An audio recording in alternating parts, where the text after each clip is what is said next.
Hello and welcome to ELL Plus with me, Charlie Floyd. And me, Niels. Our headlines for this week's programme. Severe disruption in Lewisham after a burst water main creates a huge sinkhole. A murder investigation is launched in Croydon after a man dies from gunshot wounds. And on World AIDS Day, we report on how an East London charity is helping people who are HIV positive. One of the main roads running through Lewisham is still closed after a sinkhole brought traffic chaos to the area. A burst mains water supply caused major flooding at the weekend and led to the formation of a large sinkhole. Thames Water told ELL Plus the pipe has now been fixed and they've begun to repair the road. They said the works would last for a further 10 days. Vicky Double reports on the extent of the damage already caused. This was the scene at Lee High Road on Saturday evening after a major water main burst, causing severe flooding to the local area. A coach became trapped after a sinkhole formed on one of the borough's busiest roads. Firefighters rescued those on board and a crane was used to remove the coach. Thames Water and the emergency services were quickly on site and worked throughout the night to find out what exactly went wrong. What we need to do first is understand the scale of the damage. So I wouldn't like to give a time at the moment until such time we've actually been able to make it safe, get in there and have a look at what we need to do. But it's going to be quite a reasonable amount of time for sure. With a major highway closed, services came to a complete standstill. Affected residents were moved to a temporary shelter and up to 3,000 homes were left without water. Initially, it was thought a gas main might have been ruptured when the road collapsed. However, those fears proved unfounded. Now it is unclear as of yet when the road will reopen, but emergency services, Thames Water and Transport for London have been working around the clock to try and get this road accessible to road users and to businesses as soon as possible. Although repair work has begun, local firms have been severely affected, with some facing thousands of pounds worth of damage to stock and lost trade. If it's longer than 2 weeks or weeks, we are affected. We are nearly dying because now at the moment business is so much crisis. So what should we do? It's going to get more difficult, as you know. The trade that's passed here, mostly cars. And since the road blocked off, it's just going to get difficult and difficult. We still have staff to pay, people to pay, bills to pay, so it's difficult. Because of the recession, we've been affected. And then now this is another disaster, whether we call it a natural disaster or human error, has led everybody several months old. With another 10 days left to repair the damage on the roads, for businesses and residents here, getting back to normal is their top priority. Vicky Double, Lewisham, ELL Plus. A 28-year-old man has died after being shot in a Croydon nightclub this weekend. Police are investigating the circumstances of the shooting at the Brigstock Function Room nightclub, as Anna Effer reports.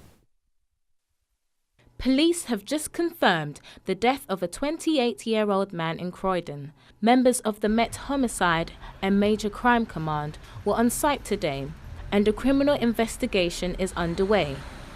Since the statement was released, local newspapers like the Croydon Advertiser reported on the murder, and a circulation of the story has been seen on social media platforms.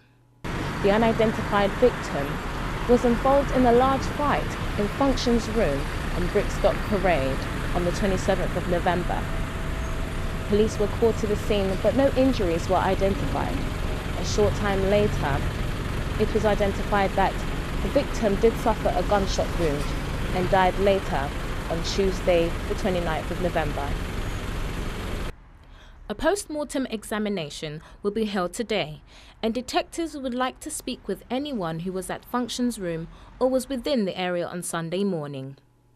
Anna Effer, Croydon, ELL Plus. Today is World AIDS Day. Over 100,000 people in the UK are living with HIV. Of those, around half live in London. Our reporter Luke Radcliff went to speak to Positive East, one of London's leading HIV charities, based in the East End.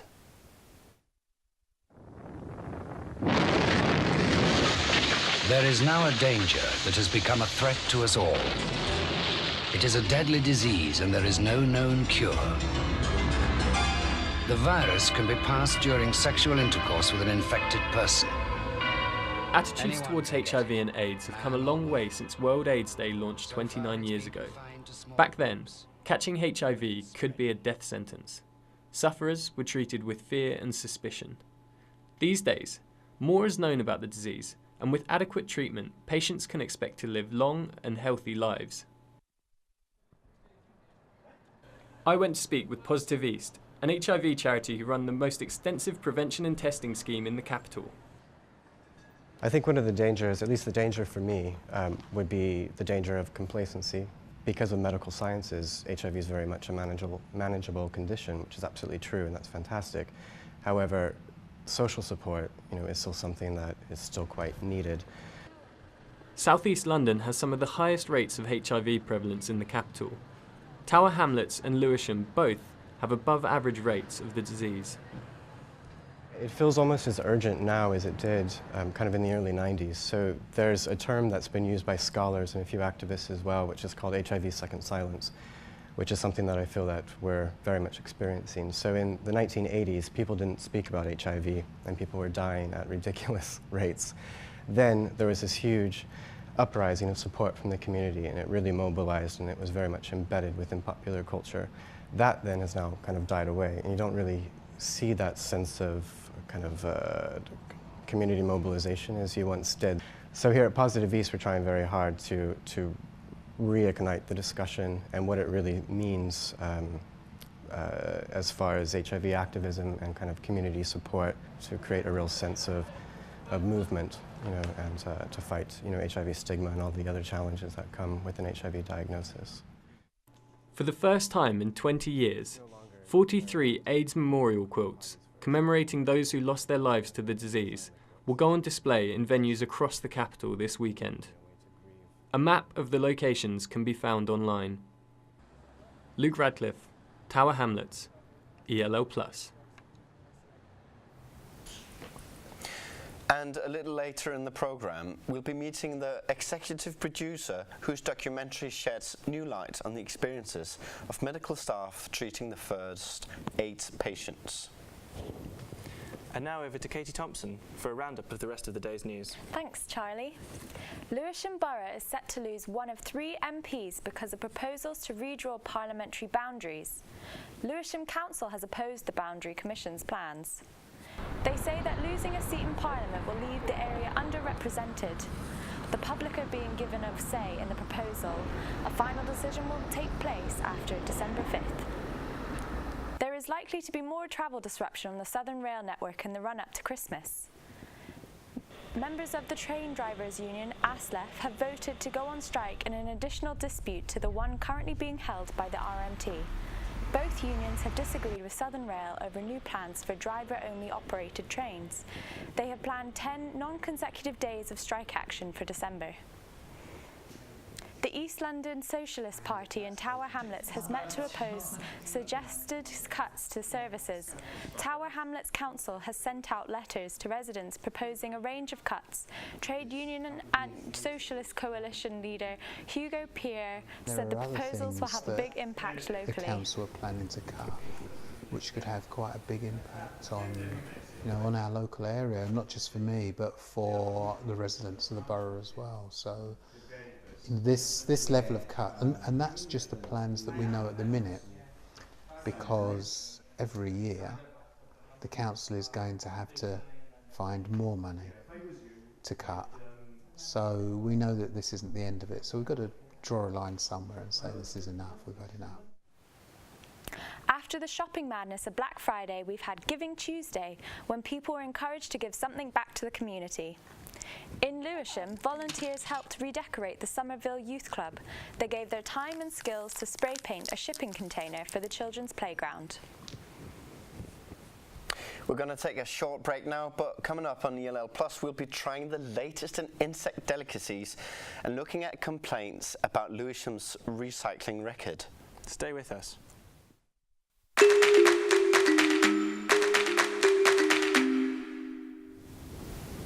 Welcome back to ELL+. A new study has found that Lewisham has the worst household recycling rate in the country. The borough is one of the few which generates its own energy from a waste incineration plant. Despite that, recycling in Lewisham is still lower than the rest of the London boroughs. Anilesh Kumar reports. The study comparing recycling rates around London was carried out by EnviroWaste, a specialist waste disposal company. It found that most London boroughs were well below the national average for recycling household waste. Lewisham was bottom of the table, with only 17% of domestic waste being recycled. In South and East London, Lewisham had the worst record. In Hackney, the proportion is 25%. Tower Hamlets are little better at 28%. But like most outer London boroughs, Croydon is doing much better. Their rate is 40%. Well, people are lazy, and what they don't understand is the landfill taxes, especially the new landfill taxes. And they're just polluting the world, aren't they? So why is the borough's record so poor? And why is Lewisham so environmentally unfriendly? An interesting conclusion can be drawn from this study. It finds that if number of tenants renting in an area is high, then the percentage of recycling tends to go down. And with more and more people renting in 2016, these latest figures with regards to Lewisham is no surprise. According to EnviroWaste, areas with a high population density tend to produce more household waste.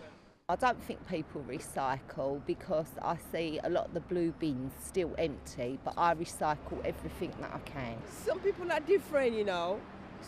Some people like me, I care for the environment. That's very important. I do cooking oil. Some people do the cooking oil, put them in the zinc, but I don't do that. Across the country, the average rate for recycling is nearly 45%, and only 4 out of the 32 London boroughs are above that figure. Recycling in inner city is always difficult. There are a lot of flats, and it's not natural recycling territory in terms of daily collection, and people may not have the time to sort everything out. But other boroughs manage to do it. And there's nothing particular about Lewisham, which is why it's strange to read and disappointing to read yet again that Lewisham's failing, because there's nothing special about Lewisham. Lewisham may be trailing on domestic recycling, but on renewable energy, the borough's record is very different. It's home to one of the most advanced energy reuse facilities in the southeast in Landman Way, generating energy for 50,000 homes. Anilesh Kumar, Lewisham, ELL+. Early in the programme, we heard about a Tower Hamlets charity which supports AIDS patients. But when the first case of AIDS was diagnosed in Britain 35 years ago, medical authorities were overwhelmed because of the lack of knowledge of the disease. A new documentary tells the story of people who looked after AIDS patients in the early 80s, and it's now being used to train doctors and nurses across the UK to educate them about how treatment has improved over the years. Radcliff reports.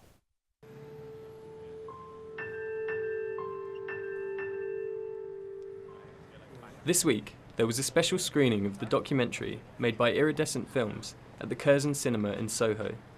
In the film, called AIDS, Doctors and Nurses Tell Their Stories, medical staff recall what it was like to treat the early AIDS victims, as this excerpt shows. These were living, breathing human beings that were in desperate times. Almost nobody survived 2 years. And by nobody, I mean nobody.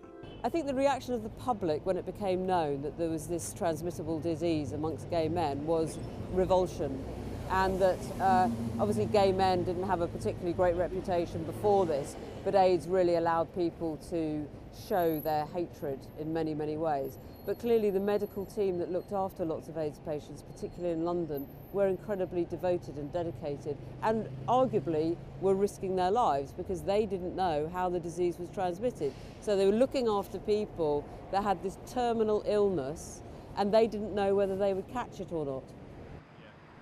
Tracy Gardner hopes that the film will remind society today about the sacrifices made by doctors and nurses more than 30 years ago. I think that there has been, to some extent, there has been a reticence to talk about the early days of AIDS. And I think it felt like the doctors and nurses who treated those early AIDS patients were ready to talk about it. I think it was a very traumatic time for them. And although they still keep in contact with each other, they felt that the story of the treatment of AIDS patients, early AIDS patients, had not been told. And they wanted to do that, partly to educate young doctors and nurses today about what they did, what they went through, how they dealt with it. And in fact, this film is being shown as we speak to nurses' conferences and to trainee doctors up and down the country who said that it's incredibly interesting from their point of view. These days, chances of survival are significantly better thanks to medical advances. But authorities and charities are still urging people to get tested.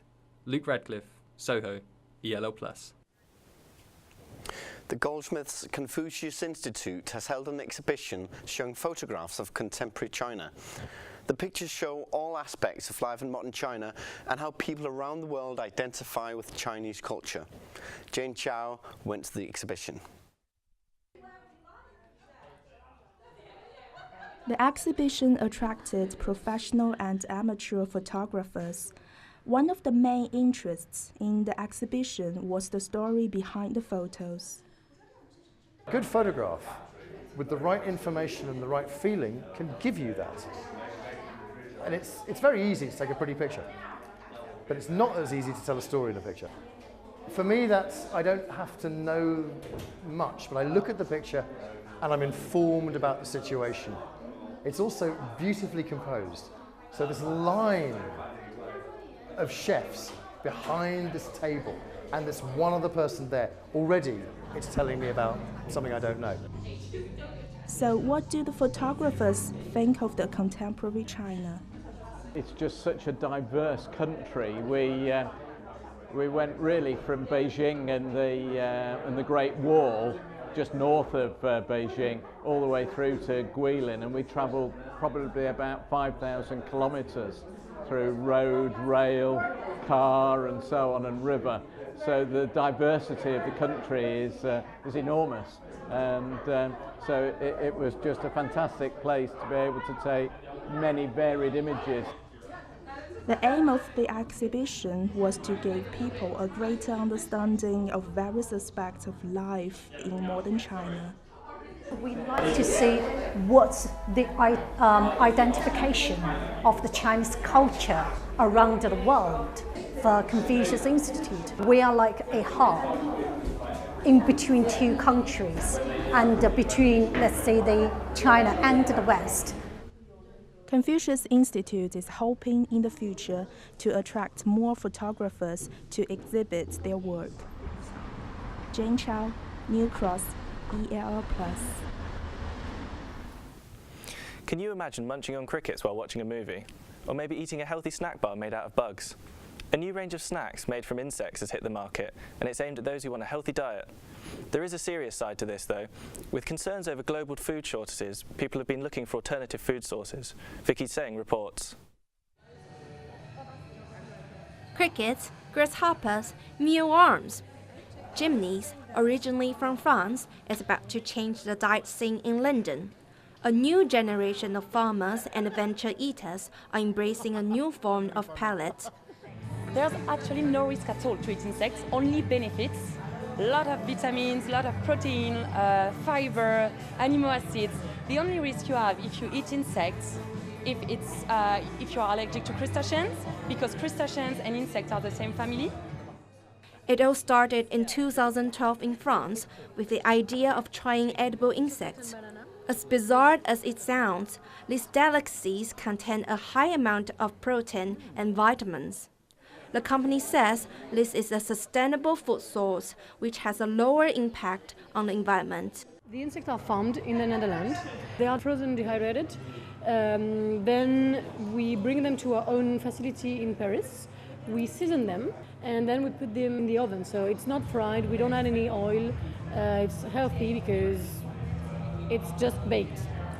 According to Jimmy's, these are actually an ecologically friendly food source.